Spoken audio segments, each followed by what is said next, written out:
mengucap syukur kita untuk Tuhan kita karena Ia begitu sangat baik terhadap kita. Amin. Masih sebelum masuk ibadah, kita masuk terlebih dahulu dalam doa. Bapa, di dalam nama Tuhan Yesus kami mengucap syukur Bapa atas kebaikan-Mu di sepanjang hidup kami Bapa. Pada hari ini kami mau memuji dan memuliakan nama-Mu Tuhan. Kiranya Bapa Engkau bakar roh kami Tuhan. Yes. Di dalam nama-Mu Tuhan Yesus Kristus kami berdoa. Haleluya. Amin. Saya undang jemaat, saudara-saudari untuk bangkit berdiri. Kita mau memuji Tuhan kita karena Ialah pencipta alam semesta ini dan pemilik kehidupan atas kita semua. Amin. Datanglah dan bertata.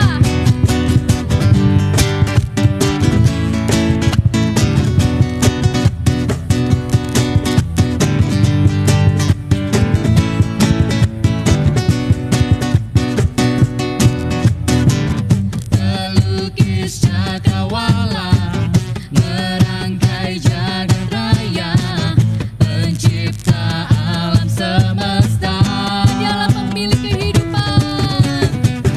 Pemilik kehidupan yang sanggup menyelamatkan.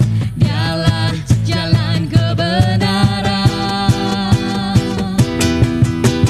Kami rindukan kuasa lawatan-Mu, kebangkitan pasti terjadi. Sama-sama kita katakan. Datanglah dan bertata, kuat dan berkuasa, saat hati bersatu, menaikkan pujian, belenggu dipatahkan, mukjizat dinyatakan. Kita katakan great is our God. Great is our God. Kita akan pujian ini lagi dari awal karena Ialah pelukis cakrawala yang menjaga raya.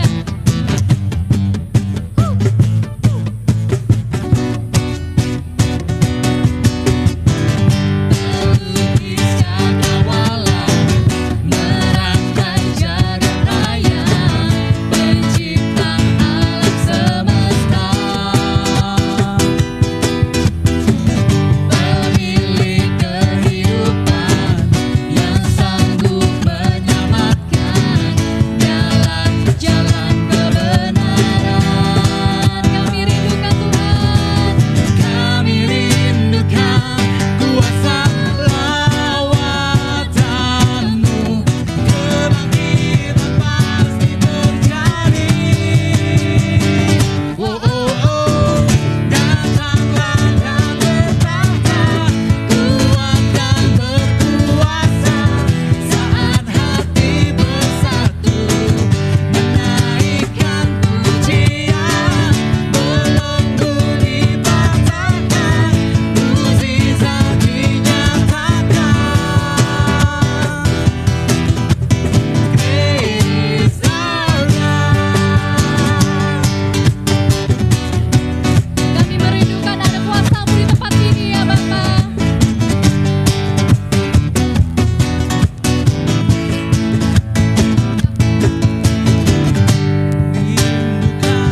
Kuasa lawatan-Mu, kebangkitan pasti terjadi.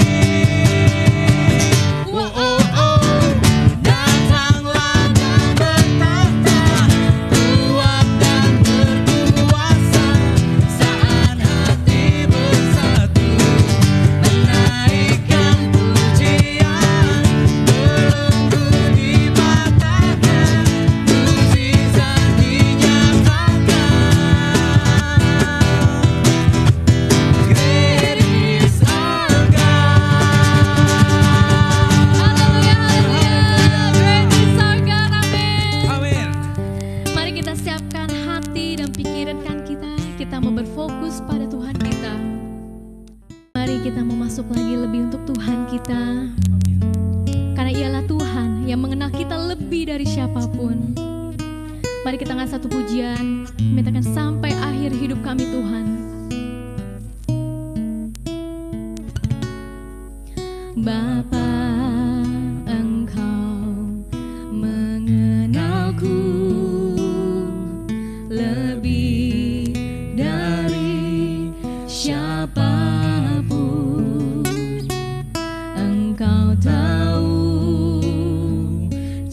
ceritaku dan isi hatiku. Tak peduli masa lalu Tuhan, tak peduli masa lalu, Engkau tetap memilihku. Engkau yang mengubah kami Tuhan Bahkan ku menjadi lebih sempurna Tuhan. sempurnakan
mengalami masalah atau pergumulan yang sedang kami alami Tuhan.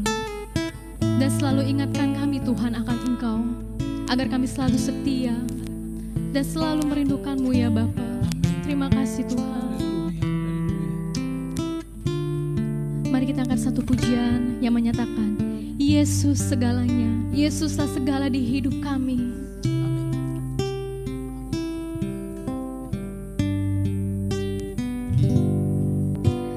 Jiwaku sungguh merindukan-Mu, hatiku haus padamu. Ku mau selalu tinggal di dalam-Mu, menikmati kebaikan-Mu. Kita panggil nama Dia Yesus. Yesus, Kau yang ku cinta, selamanya Kau ku cinta,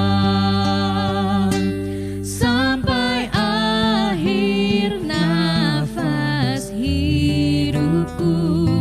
Yesus, Kau kekasih jiwaku. Hari berganti hari, tahun lepas tahun.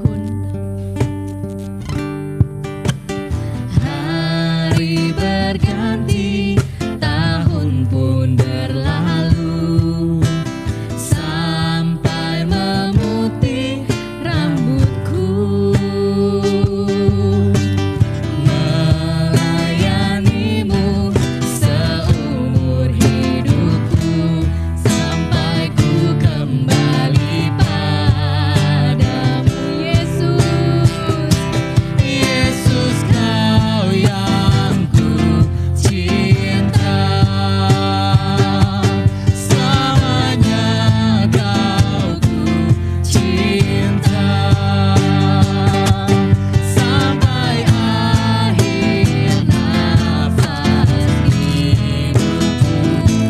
Yesus, Kau kekasih jiwaku. Kita lebih lagi, kita panggil nama Dia Yesus. Yesus, Kau yang ku cinta, selamanya Kau ku cinta, sampai akhir nafas hidupku. Yesus, Kau kekasih jiwaku. Yesus, Kau kekasih jiwa kami. Yesus, Kau kekasih jiwaku. Yesus, Kau kekasih jiwaku.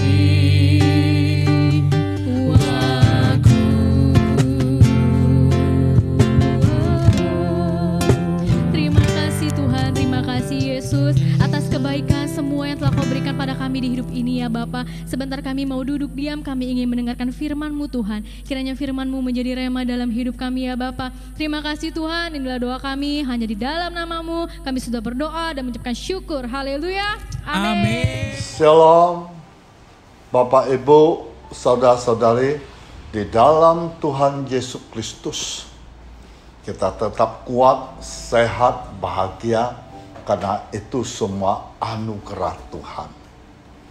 Bapak Ibu, Saudara-saudari dalam Tuhan Yesus Kristus, tema pada renungan pagi ini adalah jangan menjadi orang bebal. Kalau kita ditinjau atau kitab Amsal tersusun sekitar 3.000 tahun lalu. Tetapi hikmatnya tak legang oleh waktu masih relevan seperti berita utama hari ini. Nah, kita masuk dalam doa dulu Bapak Ibu. Tuhan, terima kasih Engkau berikan kesempatan kami semua bisa hadir pada hari ini dan bisa menyembah, memuji-Mu di tempat ini juga, dan bisa mendengar sabda-Mu yang luar biasa, bisa menghibur kami, bisa menguatkan kami, dan juga menuntun setiap langkah-langkah kami. Terima kasih Tuhan, kebaikan-Mu yang kami sambut dengan sukacita. Berikan kami hikmat pengetahuan bijaksana, bisa melakukan firman-Mu sesuai dengan kehendak-Mu. Di dalam nama Tuhan Yesus, haleluya, amin. Bapak Ibu, saudara-saudari dalam Tuhan Yesus Kristus, saya ambil Amsal pasal 26 ayat 4 dan 5. Di pasal 26 ayat 4 dan 5 terdapat dua nasihat. Awalnya terkesan saling pertentangan, tetapi sangat tepat diterapkan pada interaksi di media sosial. Seperti dikatakan di ayat 4 yang berbunyi demikian, Amsal 26 ayat 4 dan 5 yang berbunyi demikian, jangan menjawab orang bebal menurut kebodohannya, supaya jangan engkau sendiri menjadi sama dengan dia. Ayat 5, jawablah orang bebal menurut kebodohannya, supaya jangan ia menganggap dirinya bijak. Bapak Ibu, saudara-saudari dalam Tuhan Yesus Kristus, keseimbangan dalam kedua pernyataan itu terletak pada kata menurut. Janganlah menjawab sesuai cara yang digunakan oleh orang bebal, namun jawablah agar kebodohan tidak dianggap sebagai hikmat. Bapak Ibu, saudara-saudari dalam Tuhan Yesus Kristus, saya percaya tidak ada seorang pun mau disebut atau dijuluki sebagai orang bebal atau orang bodoh. Mengarahkan besar akan marah besar. Dan jika dikata-katain sebagai orang bebal, sebab pembicaraan tentang orang bebal selalu mengacu pada orang yang sepertinya tidak dapat berubah lagi hidupnya, sangat keras atau membatu, karena tidak mau menerima nasihat dan teguran. Memang kita tidak mau dan tidak ingin disebut orang bebal, tapi sadar atau tidak sadar, kita justru sering berperilaku sama seperti orang bebal. Orang bebal adalah orang tidak mau dan sulit menerima nasihat dan teguran dari firman Tuhan ataupun dari sesamanya. Orang bebal selalu merasa diri sebagai orang benar dan tidak pernah melakukan suatu kesalahan. Karena itu mencari berbagai alasan untuk selalu membenarkan diri sendiri dan merasakan tidak perlu diajar dan dikurui oleh orang lain. Orang bebal menganggap yang harus berubah itu orang lain, bukan dirinya sendiri. Nah, inilah kebodohan terbesar dari orang bebal adalah ia berpikir dirinya pandai. Bahkan ketika seorang bijaksana berbicara dengan orang bebal, maka ada dua orang bebal sedang berbicara. Artinya, orang bijak tidak ada untungnya untuk bercakap-cakap dengan orang bebal, apalagi berdebat dengannya. Yang lebih buruk dari orang bebal adalah kesombongannya. Orang bebal terlalu sombong untuk mendengar orang lain bahkan teguran atas dosanya.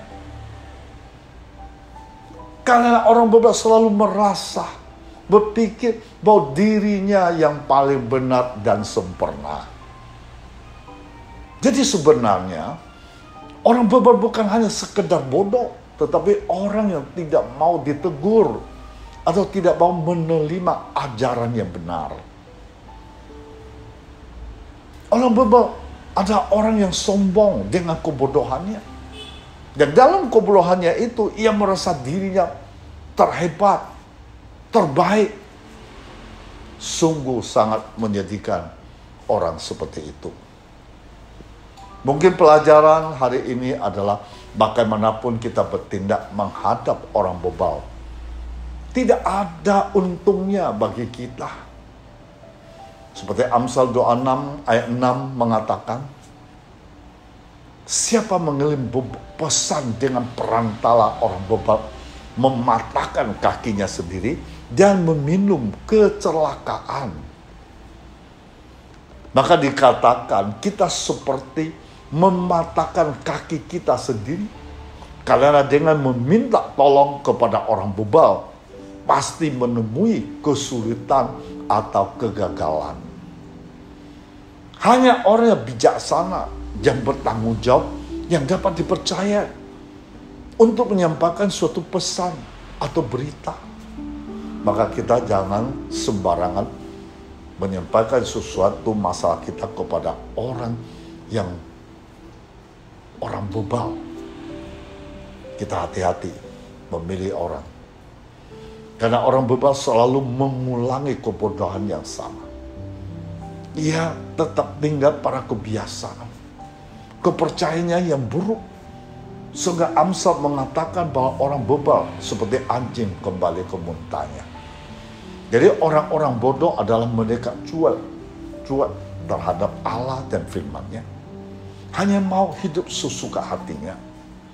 Orang bebal adalah orang tidak pernah mau belajar dari pengalaman, sehingga dia berulang kali melakukan kesalahan yang sama dan tidak pernah disadari atau pura-pura tidak sadar. Maka penulis Amsal menyatakan lewat Amsal 26 ayat 11 yang berbunyi, seperti anjing kembali ke muntahnya, demikian orang bebal mengulangi kebodohannya. Jadi sikap bebal ini ditujukan oleh bangsa Israel ketika keluar dari negeri Mesir menuju ke tanah perjanjian. Sudah diperingatkan berkali-kali, mereka tetap saja mengkeras hati, memberontak kepada Tuhan, dan selalu jatuh dalam kesalahan dan dosa. Sehingga Musa menegur bangsa Israel, dikatakan bangsa bebal yang tidak bijaksana. Nah, kita lihat Ulangan pasal 32 ayat 6 dan 7. Demikianlah engkau mengadakan pembalasan terhadap Tuhan, hai bangsa yang bebal dan tidak bijaksana. Bukankah ia bapakmu mencipta engkau, yang menjadikan dan menegakkan engkau? Ingatlah kepada zaman dahulu kala, perhatikanlah tahun-tahun turunan yang lalu. Tanyakanlah kepada ayahmu, maka ia memberitahukannya kepadamu, kepada para tua-tuamu, maka mereka mengatakannya kepadamu. Jadi orang bebal adalah orang meskipun sudah mengerti kebenaran, diajak tentang kebenaran, mereka tetap hidup menyimpang dari kebenaran. Tahu sesuatu tidak boleh dilakukan, mereka tetap saja melakukan yang dilarang. Maka ayat Amsal 10:23 mengatakan berlaku cemar adalah kegemaran orang bebal, sebagaimana berlaku hikmat bagi orang yang pandai. Hidup dalam kekebalan ada pintu menuju kehancuran hidup. Masalahnya, kebodohan yang sering saya hadapi,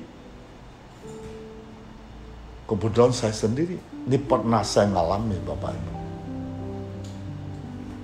Saya pernah juga memberi komentar yang sarkastis atau membalas pernyataan seseorang dengan menyerang diri orang tersebut.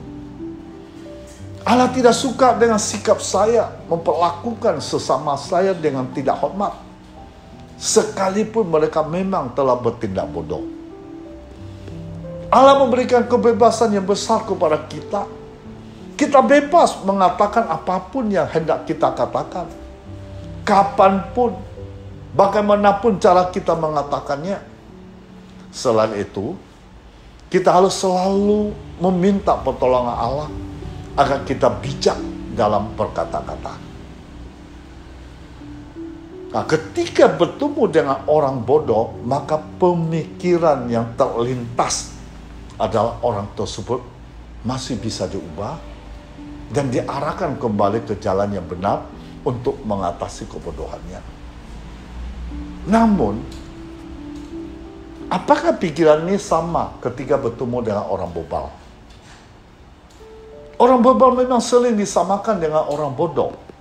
Tetapi kebodohan orang bebal adalah sering berpikir bahwa dirinya pandai karena ia tidak mau ditegur dan tidak mau menerima ajaran yang benar. Orang bebal terlalu sombong untuk mau mendengarkan orang lain karena merasa diri yang paling benar. Saya kasih contoh sederhana. Ketika ada dua orang jatuh ke dalam lubang yang sama, sebenarnya sudah ada tanda peringatan di sana. Orang pertama adalah anak kecil yang belum bisa membaca, sehingga tidak heran jika ia jatuh ke lubang itu. Tetapi yang kedua ada orang dewasa yang sudah bisa membaca. Dia tahu ada tanda peringatan, namun dia tetap saja jatuh ke dalam lubang karena kekebalannya mengabaikan peringatan tersebut. Nah, mari kita melihat Amsal 20 ayat 4 dan 5 mengajak kita tentang cara menghadapi orang bebal. Ya, ayat 4, tangan lamban membuat miskin, tetapi tangan orang rajin menjadi kaya. Siapa mengumpulkan pada musim panas, ia berakal budi. Siapa tidur pada waktu panen, membuat malu. Nah, nampaknya dua ayat ini seperti pertentangan. Tetapi sebenarnya dituliskan demikian untuk menunjukkan kebijaksanaan dan kebodohan menghadapi orang bebal.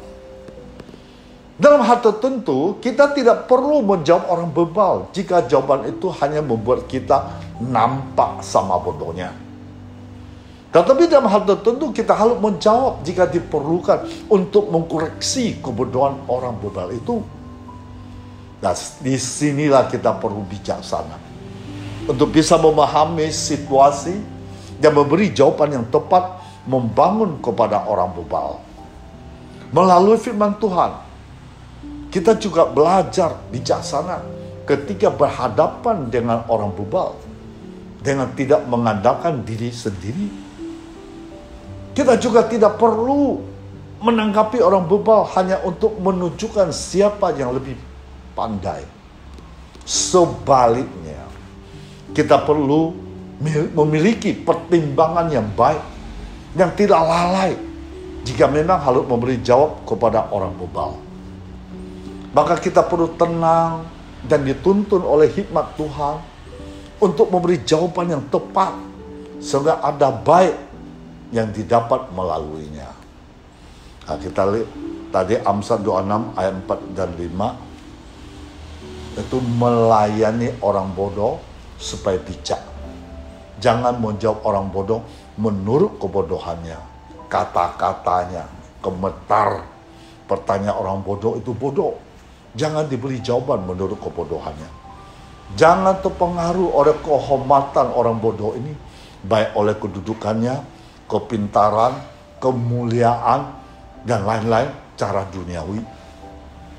Jangan karena segan, takut, minder, lalu memberi jawaban membetulkan kebenarannya, kita akan jadi sama seperti dia. Kita harus minta keberanian, minta hikmah roh untuk menjawab terus terang. Maka kita lihat Kisah Para Rasul pasal 4 ayat 29. Dan sekarang ya Tuhan, lihatlah bagaimana mereka mengancam kami. Dan berikanlah kepada hamba-hambamu keberanian untuk memberitakan firman-Mu. Bapak Ibu, saudara-saudara dalam Tuhan Yesus Kristus, ada kemungkinan bisa terjadi ia marah. Sebab itu kita harus pakai kuasa Allah. Jangan takut. Satu lambut pun tidak akan gugur tanpa izin Tuhan. Bapak Ibu, saya ada satu ilustrasi atau kesaksian. Saya masih ingat ada satu kali ibu-ibu membawa saya untuk besuk satu orang. Namun ibu-ibu ini sudah berpengalaman atau sudah mengalami usiran atau kena marah orang ini. Tapi mereka tidak mau kasih tahu pada saya tipe orang ini. Sampai ke rumahnya atau tiba ke rumahnya, ibu-ibu yang membawa saya sengaja hanya main dengan istrinya. Mereka tidak mau naik ke atas loteng. Mereka main di lantai dasar. Suruh saya naik ke atas, main dengan suaminya. Ternyata suaminya paling benci orang mengabarkan Injil kepada dia.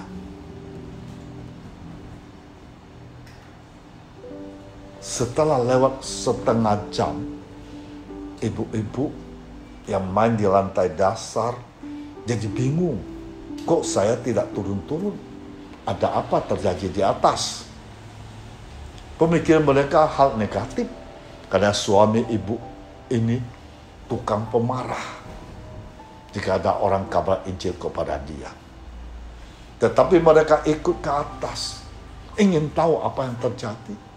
Tahu-tahu suaminya dengan saya sedang minum kopi. Suaminya ngobrolnya tidak mau berhenti-henti. Nah, rahasianya Bapak Ibu, saudara-saudari, di dalam Tuhan Yesus Kristus. Ketika kita memberitakan Injil kepada siapapun, minta hikmat dari Tuhan. Jangan langsung bicara firman Tuhan. Harus lihat situasi sekitarnya. Contoh pada waktu saya ke atas, saya melihat suaminya sedang bermain-main dengan anjingnya, kesayangannya. Tipe anjingnya kecil. Saya ikut elus-elus pada anjingnya. Lalu saya berkata, anjingmu bagus dan pintar juga. Nah, ini kita harus bikin jembatan dulu. Cara komunikasi dengan orang yang sebelum kita kenal atau belum dekat. Kemudian kalau kita masuk rumah orang, kita mau besuk orang, kalau di rumahnya banyak pajang foto-foto keluarga, atau kita lihat banyak piagam-piagam perhargaan, kita langsung mengatakan kepada dia, keluargamu hebat ya, cantik-cantik dan ganteng. Kedua kita juga mengatakan, oh luar biasa ya piagam-piagam berharga diraih oleh keluargamu banyak. Nah, maka itu orang ini pasti senang, pasti mau berkomunikasi dengan kita. Jadi fokus kita utama pada kelihatan, nah, fokus kita utama pada kelihatan dulu sebagai jembatan bicara awal, agar orang itu bisa dekat kita dan ada strum dengan kita. Nah, setelah itu kita tunggu di mana letak kesempatan masuk bicara tentang kebenaran. Nah, oleh sebab itu pasti aman kita memberitakan Injil. Jangan bicara terlalu banyak, tetapi dengan kuasa kesaksian, kuasa Yesus, kesaksian mujizat-mujizat terjadi dalam hidup kita. Lebih-lebih bagi orang yang tidak mau bertobat. Kalau pintu terbuka, baru cerita lebih banyak. Cara mendidik orang yang mau bertobat, pertama, jangan takut atau segan. Jangan lihat luarnya yang besar dan indah. Minta hikmat kuasa Allah. Jangan takut atau ragu-ragu, sampaikan kebenaran Allah.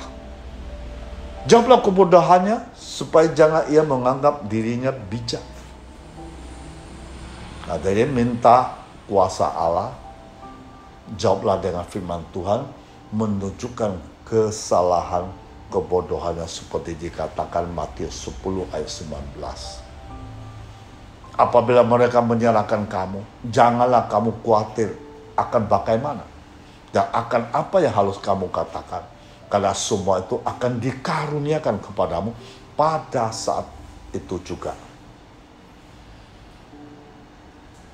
Nah, kalau ia mau menerima dan bertobat, maka kebodohannya akan lepas dan ia mulai menjadi bijak. Orang bodoh itu melakukan hal-hal yang dosa, cinta yang fana, keras hati, tidak mengerti, tidak mau belajar kebenaran Allah, dan tidak mau pikul salib. Nah, kita harus memperbaiki orang-orang yang dibebankan Tuhan atas kita yang masih bodoh. Perlu hikmat kuasa Allah supaya jangan mereka tetap dalam kebodohan, yaitu dosa-dosanya, kebiasaannya, tabiatnya yang berdosa. Nah, mari kita, Tuhan Yesus memberkati kita semua. Dan kita hari ini harus belajar bagaimana suara kita meresponnya terhadap orang bebal. Apa kata firman Tuhan mengenai jawaban yang bijaksana terhadap orang bebal. Tuhan memberkati kita semua. Kita telah mendengar firman Tuhan yang luar biasa pada hari ini. Mari kita masuk di dalam doa. Ya Tuhan, kami mengucap syukur kepadamu. Kami sudah memiliki kesabaran untuk mendengar firman-Mu yang pada pagi ini. Kami juga mendapat banyak hal-hal yang baru. Supaya kami mengetahui tentang pribadi-Mu semakin dalam. Mulai hari ini kami tidak mencari orang bebal. Kami mau bertobat sungguh-sungguh di hadapan-Mu Tuhan. Supaya kami bisa menjadi orang bijaksana. Dan bisa menerima nasihat-nasihat siapapun juga. Agar kami semakin hari semakin maju. Semakin hari semakin pintar. Semakin hari kami diberkati oleh Tuhan Yesus Kristus. Terima kasih Bapa yang luar biasa, agung dan mulia. Hamba tetap meminta tangan Allah perkasa. Tangan Allah ajaib. Ulurkan tangan-Mu. Menjamah setiap pemirsa, menjamah orang-orang yang ikut dalam live streaming ini. Tuhan memberkati mereka. Tuhan menyembuhkan sakit penyakit mereka. Tuhan juga memberkati segala bidang usahanya. Tuhan juga membuka jalan terbaik bagi mereka yang jalan buntu. Berikan kehidupan mereka masa depan yang cemerlang. Yang memberkati apapun mereka rindukan. Cita-cita semua akan tercapai lewat kuasa-Mu, lewat pernyataan-Mu yang sempurna. Di dalam nama Tuhan Yesus Kristus. Alahkan tangan kita ke atas.